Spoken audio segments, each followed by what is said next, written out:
Good evening, all of you, and welcome to part 3 of April 2024 NDA maths paper questions discussion. आज हम लोगों ने target किया है कि इसके अंदर हम लोग डिस्कस करेंगे 3D के वो क्वेश्चंस जो पूछे गए थे हमारे अप्रैल वाले पेपर में, और उसको करने का सही अप्रोच क्या रहेगा। तो स्टार्ट करते हैं आज का ये सेशन। ये क्वेश्चन आया था हमारे इस बार के पेपर में 3D से रिलेटेड, जो कि बहुत ही सिंपल सा क्वेश्चन है। तुम्हें दिया गया है कि एक स्फीयर है, उसके डायमीटर का एंड पॉइंट्स क्या दे रखा है हमें, 1 - 1 2, और दूसरा है 2 1 - 1। हम सबको ये पता है कि डायमीटर सेंटर से होके गुजरता है और सेंटर डायमीटर का मिड पॉइंट होता है। तो हमें इस क्वेश्चन में सिर्फ इतना करना है कि सेंटर के कोऑर्डिनेट्स निकाल लेने हैं यूजिंग मिड पॉइंट फॉर्मूला। तो पहला कोऑर्डिनेट आएगा 3/2, उसके बाद आएगा 0, और उसके बाद आएगा 1/2। अब इक्वेशन के अंदर में ये जो वैल्यूज़ होती हैं सेंटर की, ये होता है -u - v - w। तो हमें मिल गया है -u = 3/2, -v = 0, एंड -w = 1/2। तो हम लोग यहाँ से u की वैल्यू निकाल लेते हैं, जो कि आएगा -3/2। v तो चलो 0 ही रहेगा, और w हो जाएगा -1/2। अब इक्वेशन जहाँ मुझे दिया हुआ है वहाँ पे मुझे वैल्यू फाइंड आउट करनी थी u v w के सम की। तो u + v + w अगर मैं कर दूँ सीधा, तो -3/2 + 0 -1/2। तो ये आंसर आ रहा है -4/2, जो कि मेरे आंसर को बना देगा -2। दैट मीन्स करेक्ट आंसर था ए। अगला क्वेश्चन है, क्वेश्चन कह रहा है कि A line passing through 1, -1, 2 with direction ratio 3, 2, 2। मतलब ये लाइन क्या है, x - 1/3, y + 1/2 एंड z - 2/2। हमें ये पता है कि जब कोई लाइन किसी पॉइंट से पास करती है और किसी वेक्टर के साथ वो पैरेलल होती है, तो उसकी इक्वेशन होती है x - x1/a is equals to y - y1/b is equals to z - z1/c, जिसमें से x1 y1 z1 हमारा पासिंग पॉइंट है, जो कि मैंने यहाँ पे भी पुट कर दिया है, और ए बी सी उस वेक्टर का डायरेक्शन रेशियो है जिसके थ्रू लाइन पैरेलल है। अब ये लाइन जाके मीट कर रही है एक प्लेन को। सपोज कर लेते हैं ये लाइन है जिसकी इक्वेशन दे रखी है, और ये मीट कर रही है एक प्लेन को जिसकी इक्वेशन दे रखी है हमें x + 2y + 3z is equals to 18। तो हमें पॉइंट ऑफ इंटरसेक्शन निकालना है। मतलब ये पॉइंट अगर प्लेन को टच कर रहा है, मतलब ये लाइन अगर प्लेन को टच कर रहा है एट पॉइंट पी, तो इसके कोऑर्डिनेट निकालने हैं। तो ये क्वेश्चन हमने क्लास में किया हुआ है। सबसे पहले इसको के इक्वल करके यहाँ से x की वैल्यू निकाल लो, जो कि आएगा 3k + 1, और उसको साइड बाय साइड यहाँ प्लेन की इक्वेशन में भी पुट करते हुए चले जाओ। तो 3k + 1, फिर यहाँ से y की वैल्यू आ जाएगी 2k - 1, इसको भी यहाँ पे डाल दो, तो ये हो जाएगा 4k - 2, क्योंकि y के साथ मल्टीप्लाई हो रहा है 2, और यहाँ से z की वैल्यू हो जाएगी 2k + 2, इसको तुम पुट कर दो यहाँ पे, तो ये बन जाएगा 6k + 6, और ये सब के सब 18 के इक्वल है। तो 6 + 4 10, 13k, और ये हो गया 6 + 1 7 - 2, 7 - 2 5 होता है, तो ये टोटल 13 हो जाएगा। के की वैल्यू आ जाएगी 1। अब इस के 1 को यहाँ यहाँ और यहाँ पुट करते ही तुम्हारा आंसर आ जाएगा, जो कि मुझे दिख रहा है। 1 पार्ट डालते ही ये x की वैल्यू 4 दे रहा है, यहाँ पे 1 डालते ही y की वैल्यू 1 आ जाएगी, और यहाँ डालते ही y 1 4 हो जाएगा। तो आंसर हो गया सी, दैट इज़ 4, 1, 4। अगला क्वेश्चन काफ़ी इंटरेस्टिंग था। तुम्हें दो लाइन को, if the direction cosine of a line, एक लाइन को दो रिलेशन ने एल के टर्म्स में कनेक्ट किया हुआ है, और हमें वहाँ से एल निकाल के l² + m² - n² निकालना है। वैसे हमें ये पता है कि किसी भी लाइन के डायरेक्शन कोसाइंस के स्क्वायर का सम 1 के इक्वल होता है। तो अगर इस क्वेश्चन में ये रिलेशन दे के वो l² + m² + n² मांगा होता, तो हम तो 1 के इक्वल कर देते, लेकिन उसने मांगा क्या है, l² + m² - n²। तो इसको सॉल्व करने का एक ट्रिक होता है जिसको क्रॉस मल्टीप्लिकेशन मेथड बोलते हैं।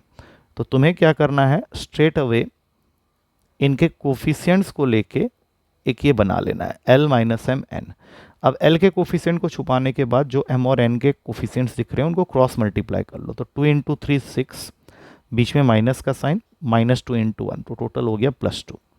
m निकालने के लिए m के कोफिशिएंट्स को छुपा के l और n के कोफिशिएंट्स को मल्टीप्लाई करना है, क्रॉस मल्टीप्लाई, तो ये हो जाएगा 3 - 2 और n के लिए हो जाएगा -2 -4। तो l आ गया तुम्हारा 8, m आ जाएगा -1 और n की वैल्यू आ गई है -6। तो अगर मैं इन तीनों को अभी यहीं पे स्क्वायर करके ऐड कर दूं तो ये मुझे वैल्यू दे रहा है 101 का, एक बार चेक कर लो।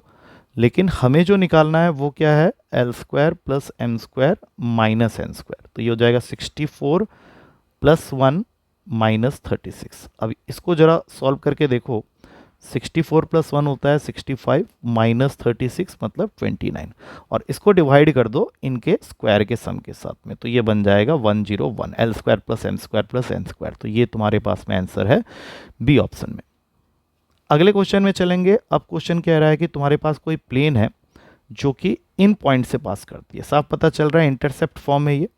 इसके बारे में हमने बात की हुई है कि जब कोई प्लेन 3 पॉइंट से पास करता है, जिसमें से पहला पॉइंट है 1 0 0, दूसरा है 0 1 0 और तीसरा है 0 0 1।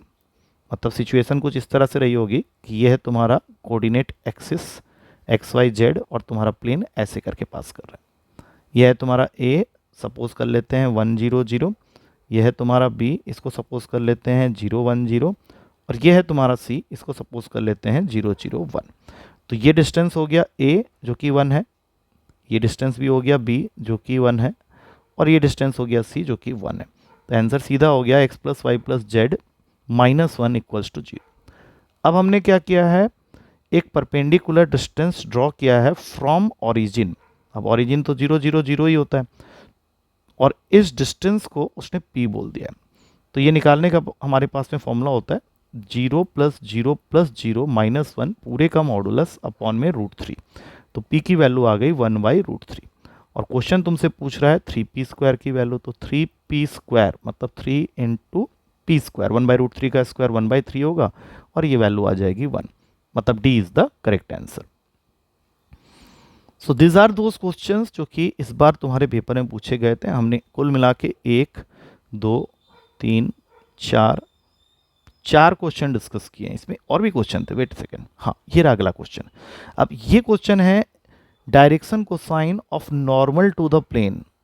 तुम्हारे पास में ये दिया हुआ है और यहाँ से अब तुमको क्या करना है, LMN की वैल्यू निकालनी है। तो L की वैल्यू हो जाएगी 2/√2 का 2² + -3 का स्क्वायर प्लस 6 का स्क्वायर। तो ये तुम देख सकते हो, ये हो जाएगा 2/7। फिर इसी तरह से m निकालोगे तो -3 फिर से 7 ही आएगा और n निकालोगे तो ये 6/7 आएगा। तो तुम्हें LMN की वैल्यूज़ मिल चुकी है। अब क्वेश्चन क्या कह रहा है कि 49 times of 7l² + m² - n² calculate करना है। तो 49 को बाहर रख लो, 7 यहाँ पे आ गया, l² करोगे तो 4/49, m² हो जाएगा 9/49 -n² हो जाएगा 36/49। तो अब यहाँ से सॉल्व कर सकते हैं, ये हो जाएगा 28। अगर हम लोग इसको मल्टीप्लाई करेंगे तो 49 कैंसिल हो जाएगा, 7 × 4 28। फिर इनको करेंगे तो +9 और फिर इनको करेंगे तो -36। तो देख लगते हैं यहाँ पे आंसर 1 आ गया, तो B is the correct answer.